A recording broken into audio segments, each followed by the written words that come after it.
নড়াইলে খালার বাড়ি বেড়াতে এসে ঘুমন্ত স্ত্রীকে কুপিয়ে হত্যা করে স্বামী। মঙ্গলবার রাত 12:30টার দিকে সদরের বাহির গ্রামে এই ঘটনা ঘটে। অভিযোগ রয়েছে পারিবারিক কলহের জেরে মাদকাসক্ত সাকিব শেখ স্ত্রী চাঁদনীকে ঘুমন্ত অবস্থায় বটি দিয়ে কুপিয়ে হত্যা করে। এ ঘটনায় সাকিবকে আটক করেছে পুলিশ।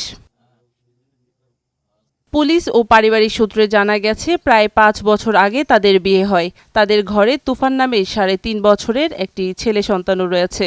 সাকিব মাদকাসক্ত ও কর্মবিমুখ হওয়ায় স্বামী স্ত্রীর মধ্যে কলহ লেগেই থাকত। এ ব্যাপারে অতিরিক্ত পুলিশ সুপার কামরুজ্জামান জানান, মঙ্গলবার রাতে হত্যাকাণ্ডের খবর পেয়ে পুলিশ হাসপাতাল ও ঘটনাস্থলে যান। হত্যায় ব্যবহৃত বটি সহ অন্যান্য আলামত জব্দ করা হয়েছে। আমরা আজকে রাত 12:45 খবর পাই যে এরকম বুকে কাটা দাগ আছে এমন একটা ব্যক্তি মানে মহিলাকে হলো নড়াইল সদর হসপিটালে নিয়ে আসা হয়েছে। তারপর আমরা সেখানে ঘটনাস্থলে যাই, অর্থাৎ নড়াইল সদর হসপিটালে যাওয়ার পরে আমরা দেখি যে আসলে তাকে মৃত অবস্থায় আমরা পাই।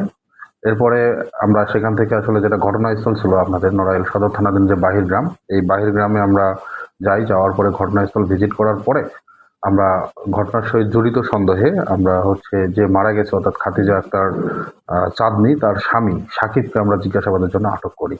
তো আমরা সাকিবকে জিজ্ঞাসাবাদ করেছি এবং জিজ্ঞাসাবাদের জন্য আটক করি এবং আটক করার পরে তাকে প্রাথমিকভাবে জিজ্ঞাসাবাদে আমরা যেটা জানতে পেরেছি যে তাদের মধ্যে আসলে দাম্পত্য কলহ ছিল। এই দাম্পত্য কলহের জের ধরেই সে তার ওয়াইফ খাদিজা চাঁদনীকে হত্যা করেছে। আমরা হত্যাকাণ্ডে ব্যবহৃত যে খড় কাটার জন্য যে হাসুয়া পাওয়া যায় মানে হাসুয়া বা বটি এইটা এবং যেই বিছানার উপর তাকে মেরেছিল সেই রক্তমাখা বেডশিট এবং আমরা ভেজা একটা কাঁথা, এই 3টা জিনিস আমরা জব্দ করেছি। মামলা রুজু প্রক্রিয়াধীন আছে।